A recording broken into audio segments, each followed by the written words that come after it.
Hey, I'm Scotty T from Your Comedy Minute. I've got a very special guest today. His name is Riney. He's the author of a book called Messing with Telemarketers. Haven, how are you? I'm doing well, Scotty. How about yourself? It's great to have you here. Before we get into anything, I want you, and I'm gonna try and keep quiet. I got a big mouth, I talk too much.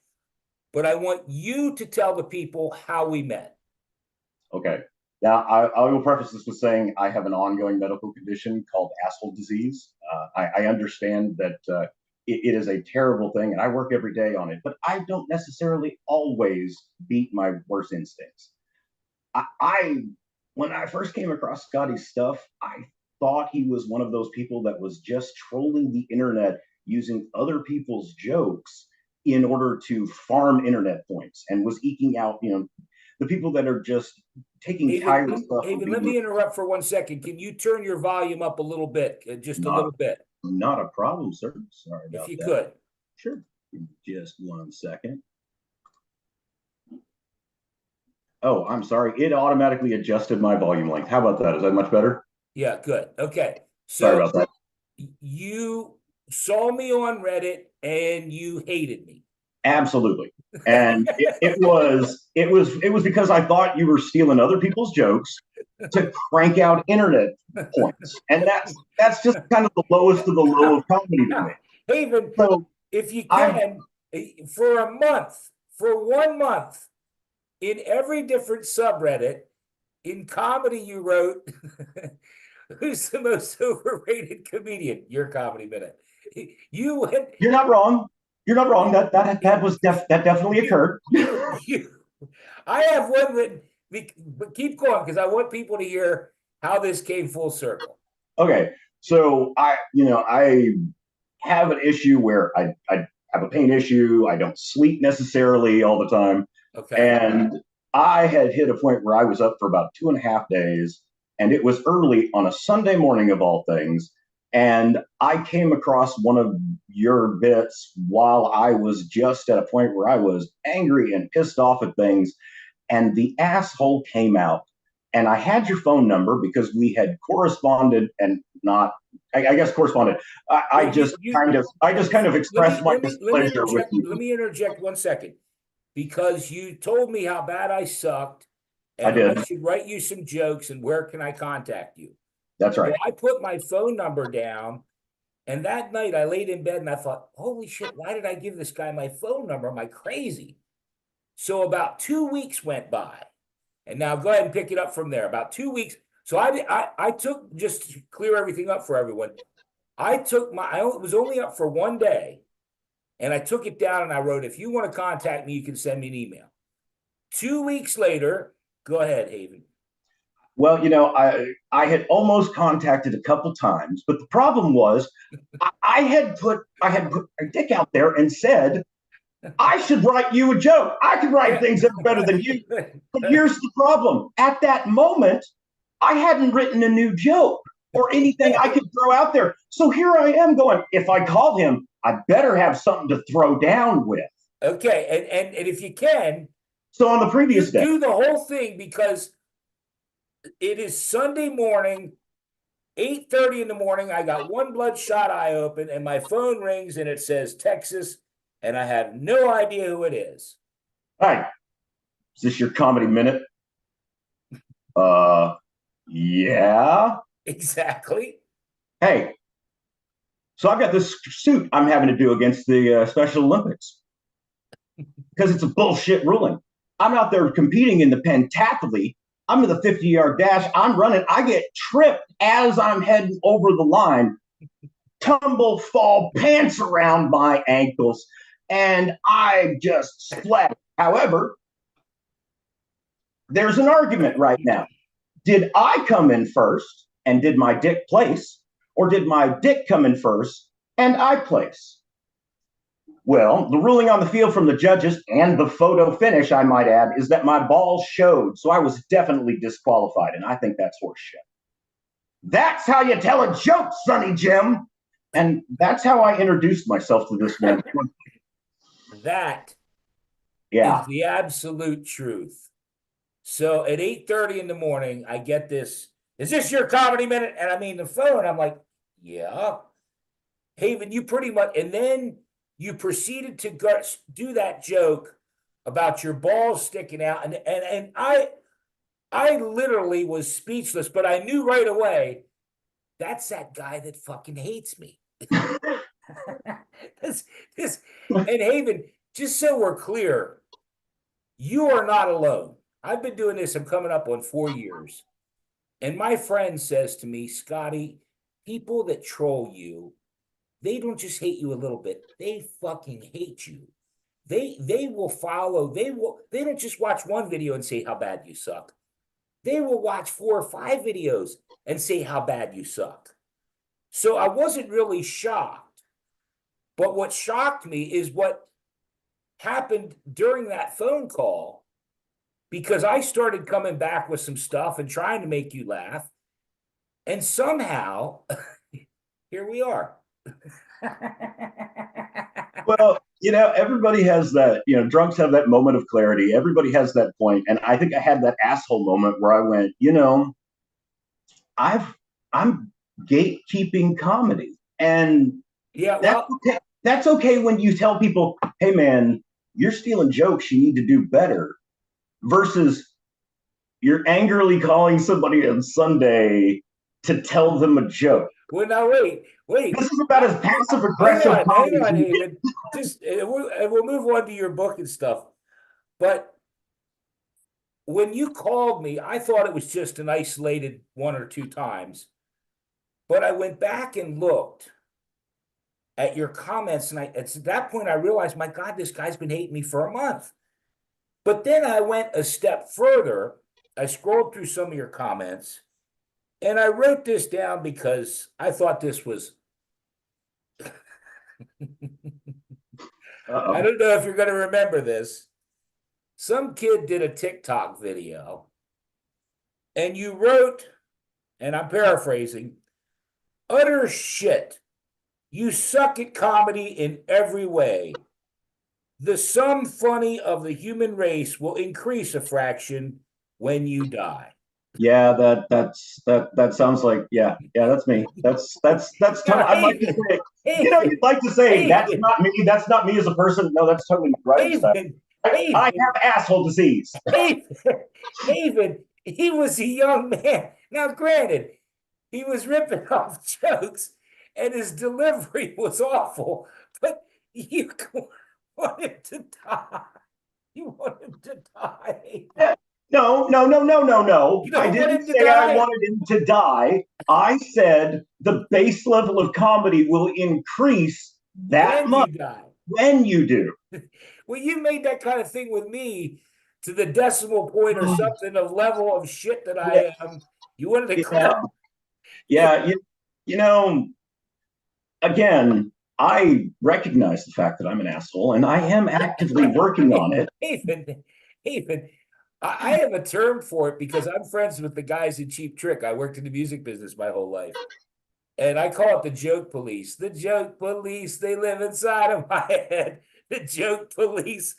In other words, you suck. Or what I love about it is when I do a really nasty, dirty joke, people say what a shithead I am, versus when I do a real clean joke, the two, they fight.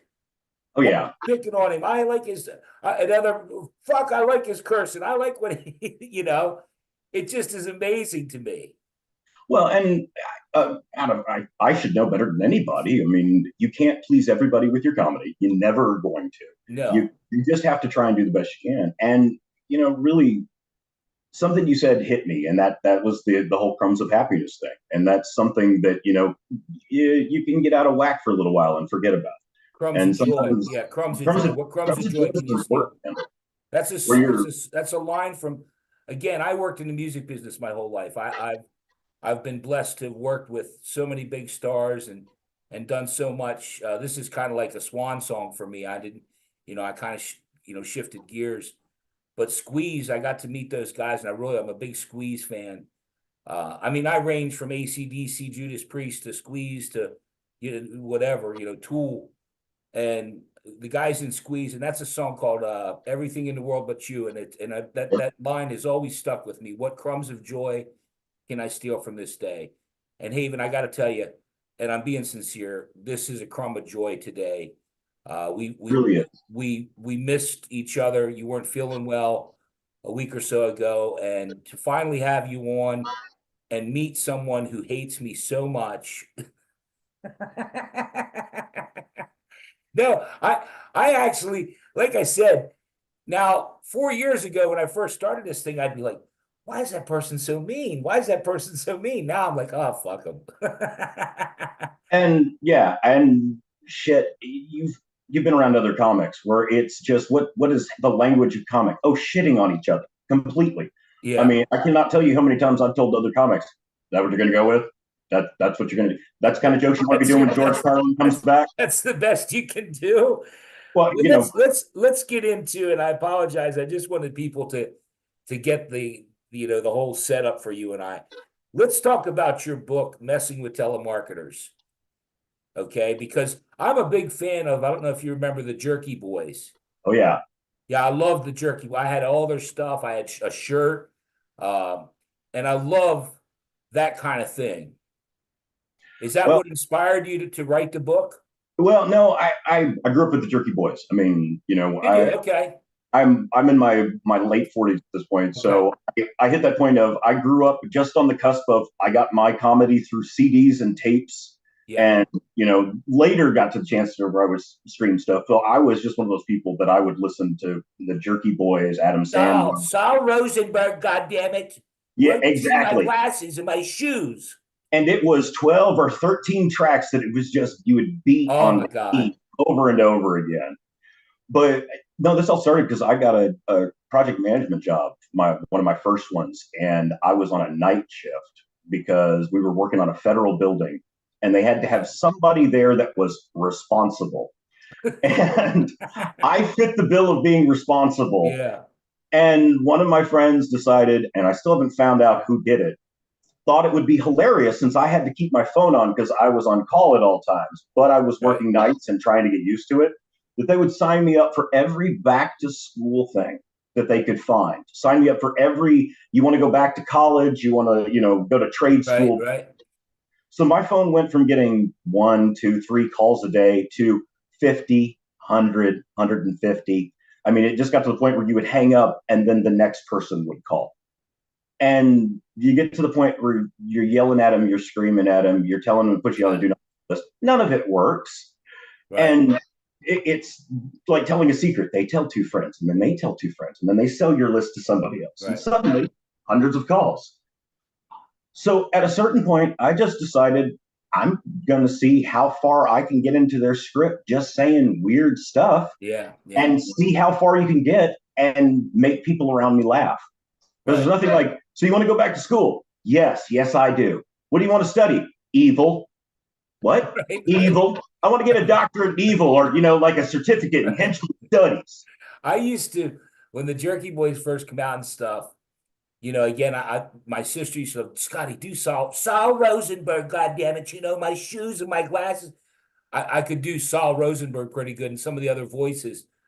But I used to love when they would call me, just telemarketer, and hello, and I'd start doing my Saul Rosenberg. Right. Sure, honey, baby. Do you have a toaster? Do I get a free toaster? Oh, I'd mess with them something fierce. And that was some of the funnest stuff I've ever done. Oh, and just having if you want to try out jokes, good place to try out jokes. You want Yeah. to just mess with timing, great place to pick up timing. Yeah. Because Yeah. after a while, you hear enough of them, it's one of those. I got a pretty good idea of what your script's going to be.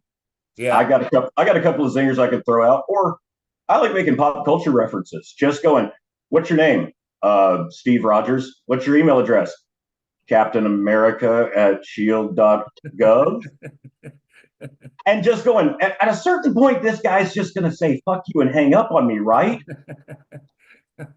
And then you realize you're 30 minutes in going, no, I need to refinance a loan because I purchased a couple of JATO rockets with a friend of mine and we created our own space program. It was going really well till he went 3 feet up, turned at a 90-degree angle, and then got a little ground scrapey before he hit the Third Baptist Church of Lubbock, Texas. You want to work on your voice acting? Oh, it's perfect. I mean, you want to try out Right, right, a right. different accent a day? It's awesome for Sure, that. sure, sure. Well, beyond the book, because again, you and I chatted that Sunday, and just for you at home, if you watch this, we've never met.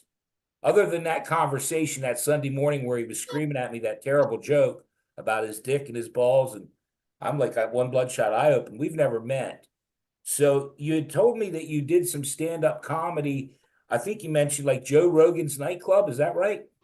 I've done a couple of open mic nights. I'm trying to start out with stand up, and with Joe Rogan having a club here, that's the kind of thing that Oh, okay. that that's the kind of opportunities you're shooting for. But obviously, it's pretty competitive in Austin, so Yeah. that's one of those that I'd love to go and start doing comedy more than I am. But Okay. the Well, problem is, I'm in you the had middle of said my to me, career.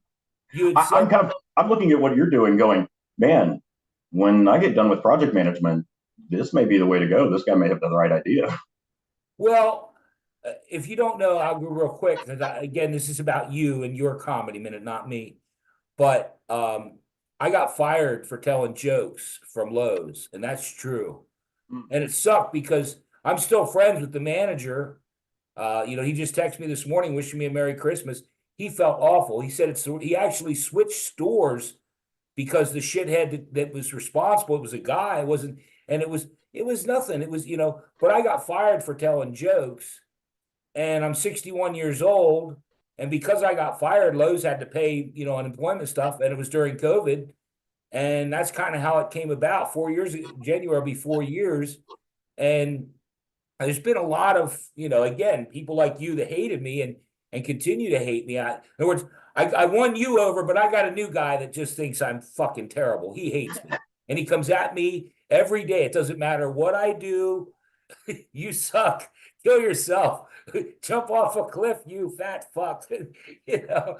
Well, and I thought about it, and kind of what I came up with, and the thing that I would tell anybody that is a hater of yours, my suggestion is the type of comedy you do. There are so many people that do it terrible, absolutely terrible.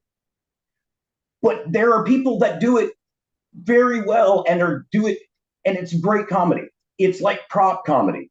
People shit on Carrot Top because he's a prop comic. I saw But Carrot Top live. greats, but greats like Bill Hicks thought he Bill was Hicks, funny as great. shit because he had to have a joke just rapid fire with this. He Yeah, had to make you laugh 3 or 4 times harder than a person doing a setup joke. yeah. You're doing short snippets of comedy. Your zingers have to hit every time, or everybody's going to go, "You fucking suck."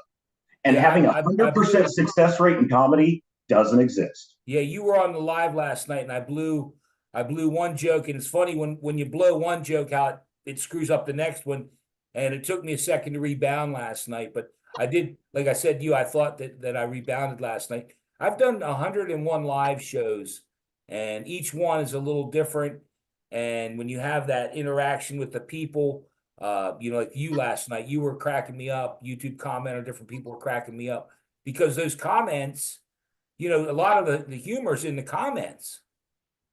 But yeah, and I mean that it's the same thing with live comedy. Is Yeah. if the laughs aren't there, Yeah. man, it doesn't matter how good the jokes are. If Yeah. it bombs, it Yeah. bombs, Yeah. and nothing sucks worse than bombing. Well, you had mentioned to me about, doing comedy, but because of your success as a project manager and stuff, you said it's just and you've opened my eyes to some things as far as, there's no money in comedy. And thank God I'm not doing it for that reason. I'm doing it to try and make people smile. If I brighten one person's day, that crumb of joy, for me to get someone to say, "Man, you make my day," or "Man, I loved it. Thanks for the joke." That's enough. That's paying off. Well, and I think we're kind of seeing that across the board in comedy, and it's not just I'm our interaction kind of is at a bigger scale of the whole hecklers are getting out of control and things Yeah. just of the hey man.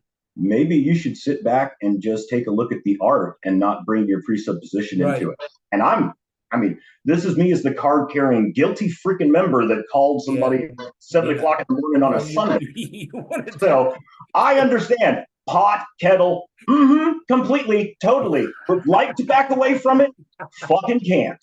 Yeah, it's funny. It's I did want to touch on your work, but I also have because you mentioned that you were involved partly with Tesla or something, and that's pretty cool to me. Just because it was funny because we were supposed to do it last week, and they had that huge recall at Tesla with their automatic driving system. I thought, oh God, I was No going to bust your stones about that. comment. What's that? No comment. I'm I'm not going to say anything other than please understand that a certain company that is owned by a certain individual Yeah, might right. have a legal department whose entire budget is greater than the GDP of Guatemala. So I'm going to go Right. with no. Okay. I've actually, if you've seen, now that you've spent a little time looking, because I used to do, over the course of 4 years, I've changed it up. I used to do minutes, and I've done some minutes on Teslas that, lock the person in the car and they can't get out, and, or the car just pulled over and said it's not going any further, yet it was fully charged. And so, yeah, but messing with Elon Musk is just 1-800 bad idea. I did want to touch on one more if thing if because someone owns a space program, I tend yeah, to leave them yeah, alone. yeah, yeah. Mr. Musk, sir, how are you, sir? Would you like me to preach you your steak and spit it down your throat for you, sir? It's not so much that. If you have your own space program, then that means you're one step away from having a missile. And if you know I know exactly how well they can target those things. So I'm just going to go with I didn't Yeah, say shit. yeah. Well, like I said, you mentioned, and I haven't quite figured out. I'm not sure, Haven, if you. I think there may have been a pressure at birth. B, you took a foul tip as a youngster, maybe playing baseball for boys, or maybe a combination. I don't know. I don't know exactly what happened, but I know you're not right. Well, I started off not right, and then about 6 years ago, I almost died, Yeah, and no, then I saw that. from then, I just wasn't right anymore. I mean, Yeah, at a certain point, you just go, huh? So this is what crazy feels like. yeah. Alrighty. I'm good at that. Let me touch on one other thing because it's saying we only got about 5 minutes left, but I wrote this down just because now you're in Austin, Texas. Is that correct? That's right. Okay. And I don't do politics, but again, when I do one of these, I want to make sure I have one other thing written down, and maybe I'll do that first. Red Victoria, is Red Victoria anything to you? Red Victoria is a movie that I was in several years back. One of the few Right. that are on my IMDb. Yeah, right. Because again, when I again got this shocking phone call Sunday. What did I tell you? Tell a joke, you fucking asshole. I was like, holy shit. And then we talked about us doing this live. I wanted to do as much research as I could. And yeah, come up on IMDb. Red Oh, if you Victoria. hate me, I'm surprised. If you hate me, you should look down my very very short acting career. It has one thing in common. I get fucking killed in every single thing that I'm in. So if you hate me, trust me, Red No, Victoria's a great one. I promise I you, I will die. no, I don't have any. I don't have any ill feelings towards you at all. I actually think you're very funny, However, and I hope. just as a shout out to Tony Brownrigg, the director of that movie. He's the writer and director. It is a dark comedy horror film that I would suggest to anyone because it is a hilarious Red dark comedy. Victoria. I'll try and get a hold of it. Again, I don't want to run out of time, and what I'd like to do, Haven, is stop the recording and spend a minute or two off the record. Sure. But I wanted to mention this, Greg, and I'm not sure I'm pronouncing it right. Greg Casar, Casar. Does that name ring a bell to you? No. What did I say? Oh God, what did I say to No, no, them? no, no, no, no. You were on the live last night when I brought up the McDonald's with the crack pipe. Greg Casar, if I'm pronouncing it right, Casar, is from Austin, Texas, and apparently he's a left Democrat politician, and I don't do politics, but I saw this and I thought maybe you'll know about it. I know who Greg, you're talking about, and only because of the fact I know who the guy you're talking about, but only because I've been getting weird phone calls from his campaign office recently. So I know. Okay. Well, he's in a shitstorm because he wanted to defund the police there in Austin. Defund the police. The police are racial. The police are this. The police suck. Mm, And do you know what happened? no. He asked for double police presence at his house. Yeah. And people in Austin are like, when I saw it, I was like, what a piece of shit. What an asshole. Defund the police. But hey, if you don't mind, come around and check my house 2 times a night. But you know how it is. At this point, you can't really phone at either side because you're going to get jumped on by either side. And No, I agree. And the bar of things to shoot at is so freaking low. Because, like you're saying, so defund the police, but now you want police presence, or Right. again, I don't even want to make a second example because I know somebody will be like, "Oh God, I'll kill all of you." Yes, so Yeah. that's why I just stay away from it completely these days. Yeah, I don't do any political stuff because I don't think you can divide more. All you got to mention is Trump, boom, Biden, boom. It's just and unfortunately, I don't. I pray it gets better. I pray it gets better, but man, it's just the division in this country right now is just awful, awful. I made a joke about the presidential apprentice where they were going to bring back the ex-presidents to do an apprentice show. And that, Barack Obama turned it down because Trump only would refer to him as B money. And I equally made fun of both sides. Yeah. The problem was nobody looked at the jokes on the other side, No. on his side. They just got mad about those. They laughed about the other side and then got mad about the ones on their side. And it's just like, Yeah. guys, I there's have a nothing I can do Donald here. Trump. I have a Donald Trump talking doll, and there were people that I lost 100 subscribers the minute they saw it, and it was really me just joking, just pressing the button, listening to him talk. Again, everybody's coming into comedy with their own presuppositions these days, myself included. Again, pot in the kettle here. Yeah. Well, let me stop the recording because I want to spend a minute or two with you off the record. Haven, I thank you. I hope this is the first of a couple of these we can do. Again, we started on an auspicious beginning, but I'm thankful to meet you. I thank you for your humor. Please keep it coming because one thing about me is I'm very open to the learning process, and I've come a long way in 4 years, and I still feel like I've got a long way to go to be a good comedian. And I'm the kind of guy that if I do something, I want to do it well. And I'm trying hard, and someone like you that calls me on my shit, because I do fluff through some things. But I thank you from the bottom of my heart for taking your time. And I really appreciate you having me on. Yeah, I appreciate you being here. Hang out for a second. I want to stop the recording. Thank you very much. And just hang in there a second.